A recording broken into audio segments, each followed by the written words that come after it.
Hello, everyone, and welcome to the Tower of Geekdom. I want to preface this by apologizing for how long it's taken to come out. I pulled a new move and accidentally deleted the video. Don't ask me how, just know I was dumb. I recorded the second take of this, but then the incident involving the shooting in Florida took place, and I felt like I needed it included in my video to some degree. This isn't for clicks, mind you. I'm adding it because it's relevant for the topic of this video already. But, anyways, on to the video. So for the longest that I can remember, and seeing as I was around for the birth of the NES, I've seen a lot of gamers given a lot of flack and a stigma formed around them, most of which were negative and most of which were false. These came from pastors and preachers claiming that video games are the work of the devil, to media personalities and politicians asserting that gamers are degenerates and have a penchant for doing bad deeds. We've constantly had a finger pointed at us. It's baseless, always has been. But that hasn't stopped these people from continuing to lie that throughout the years. We were the bad guys. I'm going to give my thoughts on the stigmas, and it's not going to be terribly well organized, but what can I say? I'm passionate and I rant a lot. Ask my friends. Now, as a kid growing up, I can't really recall being banned from watching what I wanted beyond nudity in movies or playing what I wanted. One of the first games I can recall playing was Bayou Billy. It's an obscure game, but some of you are probably going to say, hey, I know that one. In the game, you run around beating people up with an assorted series of weapons that range from bowie knives and sticks to shooting them with guns, all in an effort to save your girlfriend. Awesomely, it also had a couple of levels that included the light gun. That thing ruled.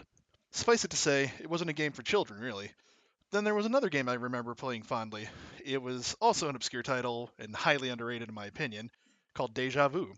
It's a murder mystery that predates Memento as one of the first instances I can recall of a person with amnesia or memory loss having to find out, what the hell happened to me yesterday? Imagine me as a 5-year-old playing that.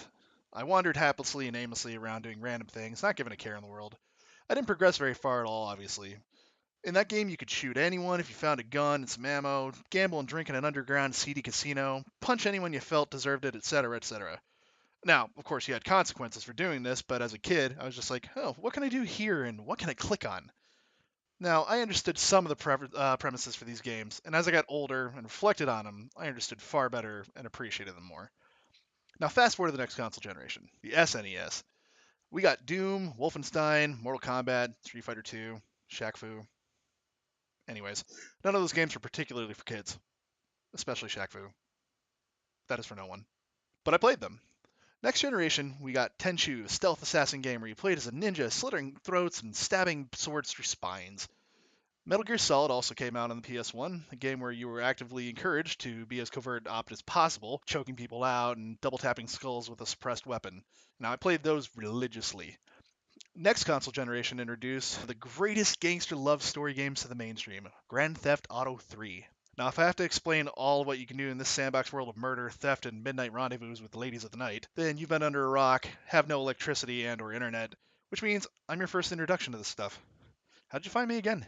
I played this game religiously as well. Well, more Vice City than Grand Theft Auto 3, but damn 3 was impressive. I list these things to show what games most kids were playing around the 90s and early aughts. I'm a man in my 30s, and by all the fear mongering and propaganda pointed at gamers, I should have gone on a multi state murder spree. Not only me, but most of the gaming community. Let's face it, we're not really banned from the new frontier. I haven't murdered anybody, I've never beat anyone up because they've whooped my ass in Mario Kart and the balloon battles. Throughout my life, I've never struck anyone because of a video game. I've seen all the Saw movies, but by their definitions, I should have gone out and created a series of deadly traps to test the fortitude of my targets. I've seen the majority of Arnold Schwarzenegger movies, and yet I have not run out to a Denny's and shot it up. Why? Because there's no correlation between violent video games and players actually being violent in real life. The evidence is so blatantly against the people pointing fingers at us that the debate should have been dead and gone long ago. But sadly, with incidents like those from the past week looming over us, we have these brand new misinformed troglodytes claiming that we're all killers and toxic men and beat each other like Neanderthals in a cave. The claim that all we do is harass and threaten to actually murder those who annoy us is just baseless. Let me pose a question to them that should easily destroy the soapbox they're standing on. If video games cause the violence you say it does, why aren't there more instances of violences from our community?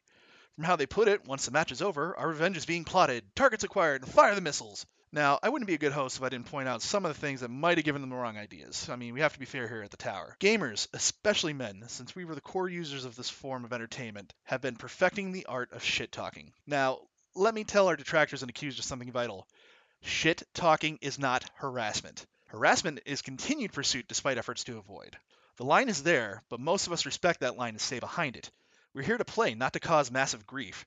Those who take it too seriously and cross that line are shunned and usually avoided. We don't like those people either. Stop saying that we're all like that. Anyone who games more than casually can tell you that we're not like the media says we are. Trash talkers, oh yeah, most of us have that down to a T, and most of us do it. But that's not always a voice-to-voice sort of thing. Whether we tell the other team directly over chat functions or just yell at a monitor, we're still muttering obscenities. But we're not going to go out into the public, treat people like garbage, and hurt them because we had a bad game of Overwatch or Black Ops or Halo. Those who already do this sort of thing had a propensity to do it anyway. And honestly speaking, you're likely to get into a fight at a bar than a Smash tournament. You're more likely to find jerks at a fast food line than behind a computer screen who actually want to cause you harm. Take the time to look around if you honestly don't believe me, but hey, what do I know? I've only been playing for 3 decades.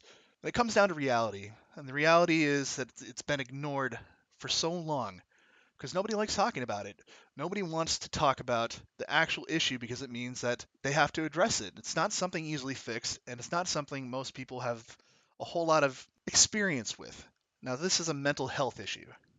Perpetrators of violence who happen to game are rare. However, those who have committed the violence usually come with pre-established violent tendencies. These people are known to someone in their lives to be potentially dangerous. That also being said, not everyone who has a mental health issue or a propensity for violence are going to commit these atrocities. Again, I say look at the mass shooters in the last decade, and you'll find that most of them are not gamers in the ostracized sense of the word, and most of them played non-violent type games. For instance, the bastard, who will not be named here, who shot up the tournament, was playing a sports game.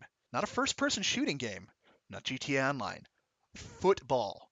Why are they not blaming the NFL or the contact sports? Actually, I don't wonder. These events make the channels the news come from a lot of money. Plus, it wouldn't push the narrative properly, and that's when it's important, right? Right? Well, that's all I got for today. My name is Dax Ryan, and thanks for joining me at the Tower for the premiere episode of Beating a Dead Horse series. If you have suggestions for a topic, drop it in the comments, and if it piques my interest and I have something to say about it, I might just give it a shot. Thanks for watching, and remember to be good, proud, non-violent geeks. Bye.